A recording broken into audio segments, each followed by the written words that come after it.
नमस्कार प्रेक्षक हो. आज आपल्या यशस्वी जीवनाचे रहस्य या कार्यक्रमात आपले हार्दिक स्वागत आहे. आज आपल्या सोबत ॲडव्होकेट नितीन चव्हाण सर पुन्हा एकदा एक नवीन विषय घेऊन आलेले आहेत, जे ते 30 वर्षापासून आपले वकिली व्यवसाय करीत आहेत आणि ते मूल्य आणि आध्यात्मिक या विषयात MSc गोल्ड मेडलिस्ट सुद्धा आहेत. तर चला तर आज आपण त्यांच्याशी चर्चा करूया आत्माची शक्ती या. तर सरांकडे वळूया आपण. नमस्ते सर. नमस्कार. आज आमच्या ह्या कार्यक्रमात तुमचे हार्दिक स्वागत आहे. सर, आत्म्याची शक्ती या आज आपण ह्या विषयावर चर्चा करणार आहोत. तर सर्वप्रथम तुम्ही आत्मा म्हणजे काय हे आम्हाला थोडक्यात सांगा. आत्मा म्हणजे प्रत्येक मनुष्याच्या शरीरात आणि त्या शरीराला चालवणारी चैतन्य शक्ती जी असते, सूक्ष्म शक्ती, त्याला आपण आत्मा म्हणतो. अच्छा.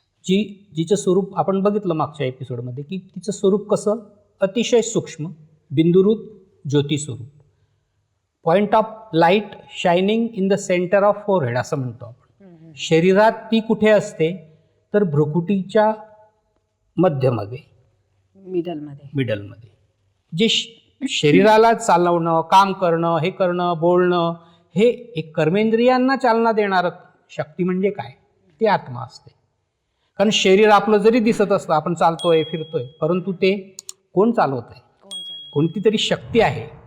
आणि ती शक्ती म्हणजे काय तर ती शक्ती म्हणजे आत्मा आहे, जी अजर, अमर आणि अविनाशी.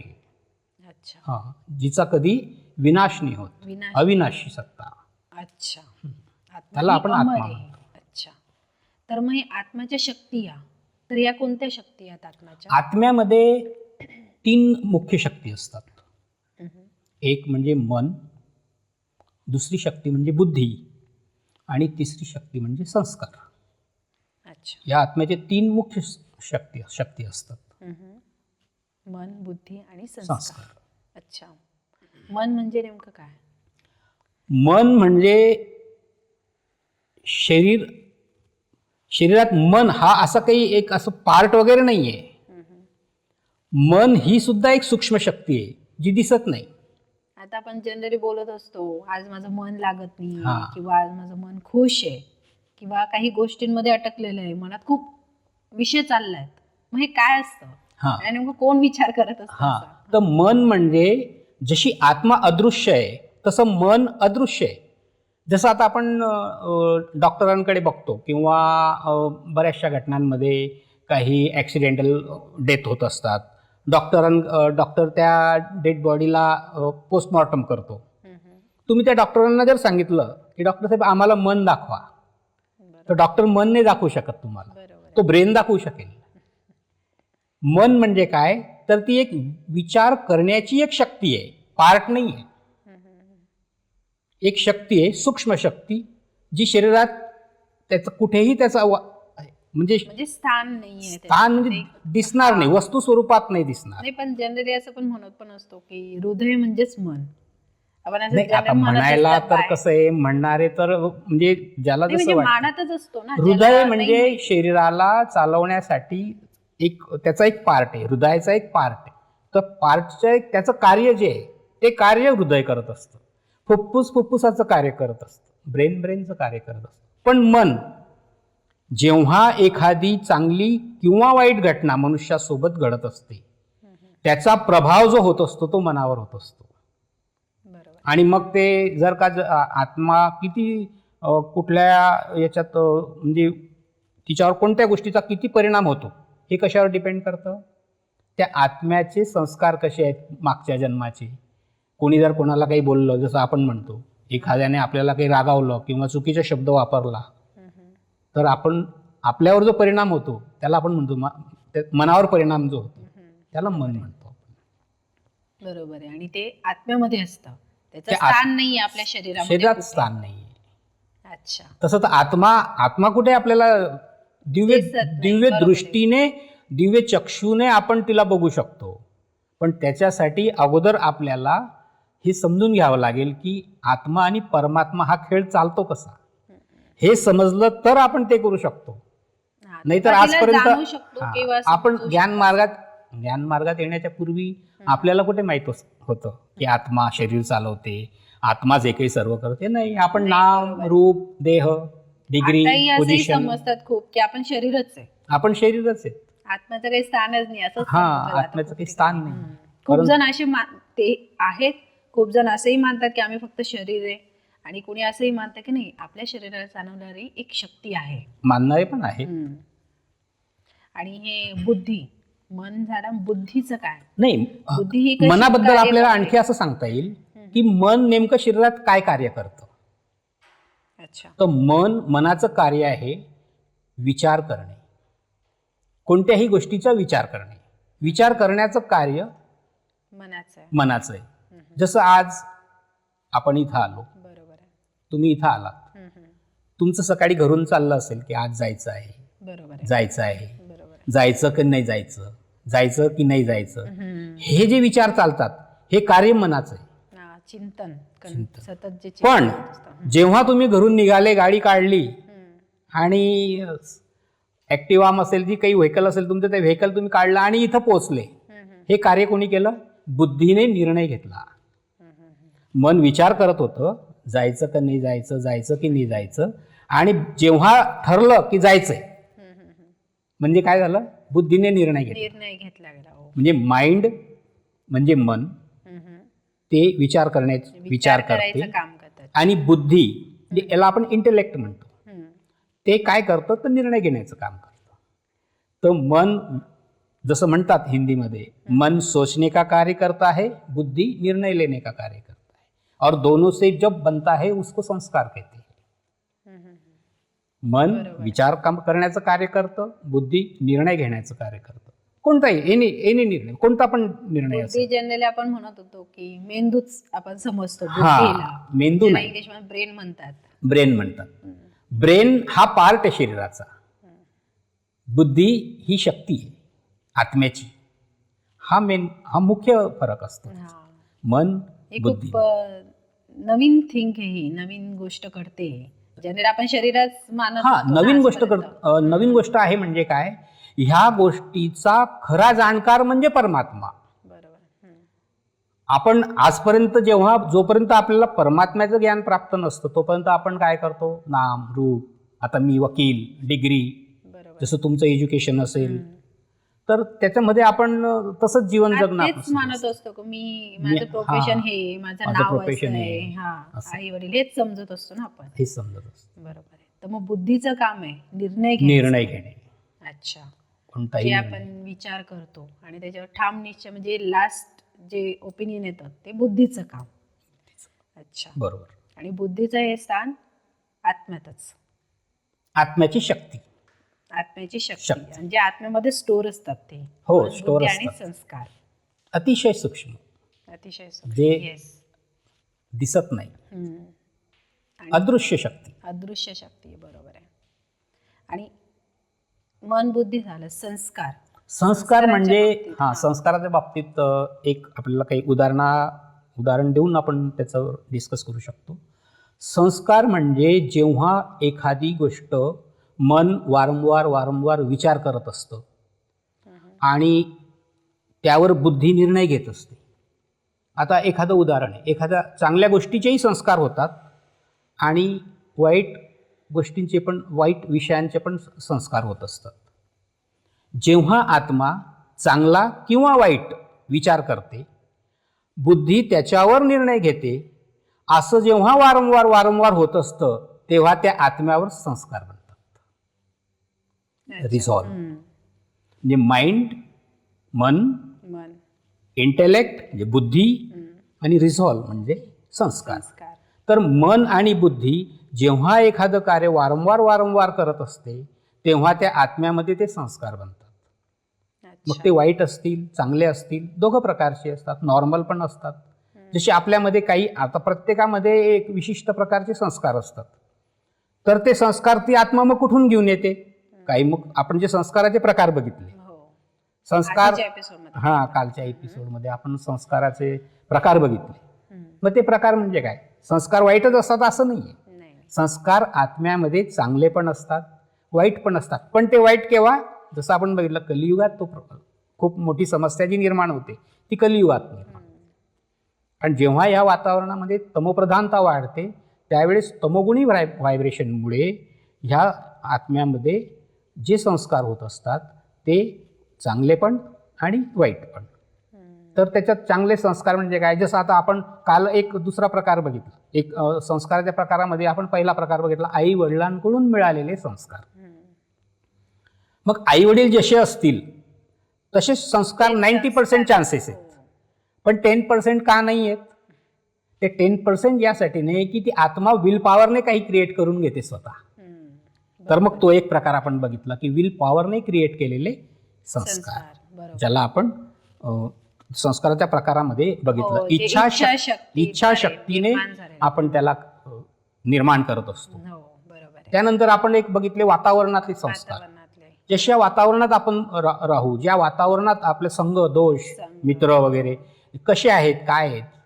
आता एक उदाहरण मी देऊ शकतो, माझ्या स्वतःच्या कॉलेज लाईफचा वेळचं एक्झाम्पल आहे. आम्ही LLB ला शिक्षण घेत असताना काही मित्र सोबत असतात, तर मग त्यात काही मित्र चांगले असतात, एखाद दोन मित्र थोडेसे त्यांना वाईट सवयी लागतात. मग ते वाईट सवयी लागल्याने जसं स्मोकिंग वगैरे, ड्रिंकिंग म्हणा, स्मोकिंग म्हणा, ते काय करतात त्यांचे जे पार्टनर रूममेट वगैरे जे असतात ना त्यांना पण सांगतात चल ना घे, काही नाही होत. ते नाही म्हणतात, तर हे फोर्स करत असतात, नाही नाही घे काही नाही होत, थोडीशी ड्रिंक कर, स्मोकिंग घे, आम्ही नाही करत का, आम्हाला कुठे काही होतं. पण जेव्हा ती व्यक्ती एकदा सुरुवात करते, बरोबर आहे, तिला बिचारीला घ्यायचं नसतं, ऍक्च्युली त्या आत्म्याला ते कार्य करायचं नसतं, पण इकडून प्रेशर असं होत असतं की ते कार्य करावं लागतं. मग ते एकदा दोनदा तीनदा असं वारंवार होत जाते. तर चौथ्या दिवशी त्या आत्म्याला सांगायचं काम नाही पडत की तू आज स्मोकिंग कर का ड्रिंकिंग कर. तो सवय लागून जाते आणि त्यालाच संस्कार म्हणतात. बरोबर आहे. मग ते संस्कारांचं ते चुकीचे संस्कार हे आपल्याला कळत असतात. त्या संस्कारांचं परिवर्तन जर का करायचं असेल तर त्याच्यावर मग विशिष्ट कार्य, विशिष्ट वर्क व्हायला पाहिजे आणि ते आपण करू पण शकतो. परंतु जेव्हा संस्कार एकदम कडे होऊन जातात, पक्के होऊन जातात, मग त्याला ह्या युगात, ह्या शेवटच्या कलियुगाच्या शेवटी त्याला त्या संस्काराचं तिथून निघणं आणि नवीन चांगले संस्कार धारण करणं याच्यासाठी त्याला त्रास होत असतो, सहजासहजी शक्य होत नाही. जसं की व्यसनाधीन जर झाला, कोणी स्मोकिंग करत असेल, ड्रिंकिंग करत असेल किंवा अजून काही सवयी लागल्या असतील वाईट, तर त्याच्यातून मग निघणं कठीण जातं. तर आज आपण मन, बुद्धी आणि संस्कार हे आत्म्याचे शक्ती आहेत 3. तर मग शरीराबाबतीत पण आम्हाला थोडक्यात माहिती सांगा की शरीर हे कसं तयार होतं आणि आत्मा त्यात कशी प्रवेश करते. अच्छा, जसं तुम्ही सांगितले की मन हे आपण जसं हृदयाचा यूज करतो, माइंडचा यूज करतो, राईट ना, जे पण अवयव असतात, तर तसं आता फक्त शरीर कसं तयार होतं आणि प्रवेशता कशी होते आत्म्याची. शरीर ह्या सृष्टीवर 5 तत्वांपासून तयार होत असतं, बनत असतं. प्रत्येक मनुष्याचं शरीर हे 5 तत्वापासून बनलेलं आहे. जसं आपण चर्चा केली 5 तत्व म्हणजे जशी आपण जल, वायू, अग्नी, आकाश आणि भूमी असे 5, धरती ज्याला आपण म्हणतो. तर असे हे जे 5 तत्व आहेत, या 5 तत्व ह्या सृष्टीवर आहेत म्हणून इथं मानवी जीवन आहे. कारण मानवासाठी जर का 5 तत्वांपैकी कोणतं एक तत्व जर इथं नसेल तर तो 2 मिनिटापेक्षा जास्त जगू नाही शकत, वायू तत्व जर नसेल तर. बरोबर आहे. तर हे तत्व आहेत म्हणून या सृष्टीवर मानवी जीवन आहे. तर ह्या 5 तत्वांपासून शरीराची निर्मिती होत असते गर्भामधून, आणि त्या गर्भामध्ये आत्मा प्रवेश करते. ती केव्हा करते, काय करते ते पण बघू आपण. पण 5 तत्वांनी हे शरीर बनत असतं आणि ते शरीर बनल्यानंतर एखाद्या गर्भामध्ये, जेव्हा एक गर्भ 4 महिन्याचा असतो, 4.5 महिन्याचा असतो, त्या गर्भामध्ये आत्मा प्रवेश करते आणि नंतर मग 9 महिन्याचा गर्भ पूर्ण झाल्यानंतर जन्म घेत असते. अच्छा. तर असं शरीर जे आहे ते 5 तत्वांपासून निर्माण होतं, जे गर्भामधून जन्म होतो आणि नंतर मग ह्या 5 तत्वांचा त्याच्यात मुख्य रोल असतो. अच्छा. तर मग आत्मा ते या शरीराद्वारे कार्य करून घेते, चांगले वाईट काय विचार, मेल फिमेल जे पण काही असेल, डिसिजन्स हे सगळं त्या थ्रू करते. म्हणजे जसं आपण कार चालवतो तर कारमध्ये ड्रायव्हर बसल्याशिवाय तो तर काही गाडी तर पुढे जाणारच तेच नाही. उदाहरण आपण इथं देऊ शकतो हा, हा. की जसं शरीरामध्ये आत्मा आहे म्हणून त्याला आपण ह्युमन बेईंग म्हणतो. या हं? जीवात्मा. जीवात्मा. तर जीवात्मा म्हणजे काय? स्केलेटन म्हणजे हड्डी मांस का पुतला आपण ज्याला म्हणतो. हड्डी आणि मांस म्हणजे शरीर, त्यात आत्मा इज इक्वल टू मनुष्य, ह्युमन बिईंग. तर शरीरात जोपर्यंत आत्मा आहे तोपर्यंत तो मनुष्य पण आपण म्हणतो जिवंत आहे. जिवंत आहे, बरोबर. पण जेव्हा शरीरातून आत्मा निघून जाते त्यावेळेस तेच शरीर विदिन पिरियड 12 तासाच्या आत आपल्याला त्याला स्मशानभूमीत घेऊन जातो आणि त्याचं आपण विल्हेवाट लावून त्याला जाळून टाकतो. ज्याच्या त्याच्या धर्मानुसार त्याची विल्हेवाट लावली जाते. तर आत्मा अमर आहे. आत्मा अमर आहे. ती तिचं कार्य करायला पुढचं निघून जातं. शरीर पुन्हा 5 तत्वात 5 तत्वाने ती विलीन होऊन जातं 5 तत्वात. म्हणून म्हणतो आपण की आत्मा विलीन झाली. लोकांना माहित नाही शरीर विलीन झालं, आत्मानी विलीन होत. आत्मा तिचं नेक्स्ट कार्य करायला, नेक्स्ट जर्नी, नेक्स्ट नवीन जन्म, ती एक गर्भ तिच्यासाठी तयार असतो. ती प्रोसेस कशी असते? ती मग प्रोसेस जेव्हा ती म्हणजे शरीर अशी. सोडते तर त्याच्या पुढे तिचं कसं होतं, मग काय लाईफ असते? आत्म्याच्या हा संपूर्ण 5000 वर्षाचा ड्रामा आहे. या ड्राम्यामध्ये प्रत्येकाचा एक रोल आहे. त्या रोलमध्ये आत्मा जशी शरीर सोडते, आज कुठली आत्मा शरीर सोडत असेल तर तिच्या केलेल्या कर्मानुसार एक तिचा बर्थ नवीन जिथं होणार आहे तिथं एक गर्भ तयार असतो 4 महिन्याचा. अच्छा. त्या गर्भामध्ये ती प्रवेश करते. जेव्हा ती इकडे शरीर सोडते तर तिचं संपूर्ण विधिवत याच्याप्रमाणे तिचं जे उत्तर कार्य वगैरे आपण म्हणतो ते जोपर्यंत होत नाही तोपर्यंत ती आत्मा त्याच घरात असते.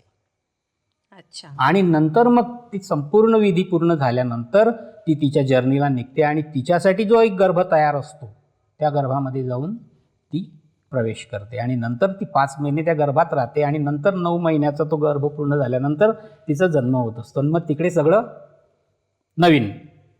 अच्छा. ही प्रोसेस लगेच होते का? म्हणजे दिवस किती जातात बुवा असं?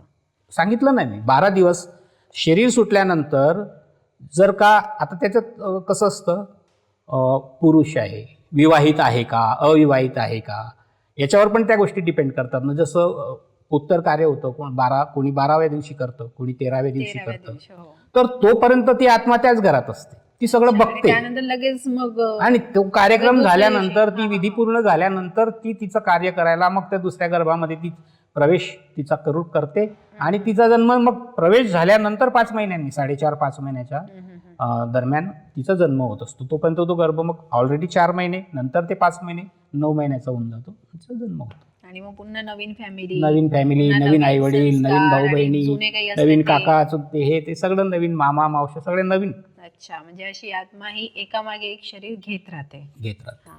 म्हणजे आणि ते एकदा तेही डिपेंड नसतं वाटतं, म्हणजे एकदा लेडीजचं किंवा हो, मेल फिमेल तो त्या विषयावर एक एपिसोड करावा लागेल की एक आत्मा जेव्हा शरीर सोडते ना, जर का ती मेल असेल ह्या जन्मात तर ती मॅक्झिमम 2 जन्म ती मेलचे होत असतात, तिची मॅक्झिमम. अच्छा. पण जर का मेल असेल, आता आपल्याला इथं ओळखता येतं की मेल आणि फिमेलचा जन्म कोणाचा झालेला आहे. आजच्या ऍक्टिव्हिटीजवरून, आपल्या वागण्या बोलण्यावरून, राहणीमानावरून किंवा आपल्या याच्यावरून आपल्याला समजतं की ही मागच्या जन्मात मेल असेल का फिमेल कधी कधी असेल. काहींचे संस्कार असतात लेडीज सारखे, हा. कधी लेडीजचे पण जेंट्स सारखे दिसून येतात, वाटतं की तर हे सगळे त्यावरून gents पण ते आहे. गोष्टी क्लिअर होत असतात. अच्छा. पण मॅक्झिमम हा जन्म मेल आहे तर पुढचा जन्म मेल आहे, पुन्हा तिसरा पण मेल होईल असं नाही होऊ शकत. अच्छा. जनरली शक्यतोवर मेल फिमेल असं चालतं. पण या कलियुगामध्ये त्या गोष्टीचं, कलियुग म्हणजे काय, सर्व प्रकारचं असंतुलन इज इक्वल टू कलियुग. मग ह्या गोष्टी ज्या आहेत, मॅक्झिमम फिमेलचे 2 जन्म होऊ शकतात, नंतर ती फिमेलचे 2 जन्म झाल्यानंतर त्याला मेल व्हायचंच आहे. तर तुम्ही आमच्या प्रेक्षकांना काही अजून सांगू इच्छितात का? ह्या एपिसोडमध्ये बघा, एक गोष्ट लक्षात आली असेल, आत्मा अदृश्य. आत्माचे 3 शक्ती, मन अदृश्य, बरोबर आहे, बुद्धी अदृश्य, अदृश्य, संस्कार अदृश्य. अदृश्य. तर ह्या ज्या गोष्टी अदृश्य, ज्या गोष्टी अदृश्य असतात त्या शक्तिशाली असतात. बरोबर आहे, शक्तिशाली. शक्तिशाली असतात. कारण आत्मा ही किती शक्तिशाली आहे याचं जाण आजच्या मानवाला नाही. बरोबर. आत्मा काय वस्तू आहे, तिचं महत्व काय आहे, ती कशी अविनाशी सत्ता आहे. जसं आपण आज बघू शकतो की जसं 20 वर्षापूर्वी मोबाईल आले, तर मोबाईलमध्ये 20 वर्षापूर्वी सिम म्हणा किंवा मेमरी कार्ड म्हणा एवढं येत होतं. हो, हं? बरोबर आहे. आज ते मेमरी कार्ड अतिशय लहान झालं एवढं. बिलकुल, हो. डाटा त्याच्यापेक्षा 100 पटीने वाढला. हो, याच्यावरून एक गोष्ट अशी सिद्ध होते की जर का ते लहान लहान होत चाललेलं आहे, तर आत्मा इतकी सूक्ष्म आहे, तर त्या सूक्ष्म आत्म्यामध्ये किती शक्ती असेल, किती डाटा तिच्यात बसतो. 84 जन्माचा डाटा, 5000 वर्षाचा डाटा त्याच्यात पूर्ण असतो. सामावलेला असतो. तर या गोष्टीवरून आपल्याला लक्षात येते की जेव्हा आणि म्हटलं जातं, आता मोबाईल झालं, हे झालं, हा कसला विषय झाला? सायन्सचा विषय झाला. आणि असं म्हटलं जातं की जेव्हा सायन्स संपतं तेव्हा जस्ट अध्यात्माची सुरुवात झालेली असते. जेव्हा सायन्स सर्वोच्च लेव्हलवर पोहोचतं तेव्हा अध्यात्माची सुरुवात होते.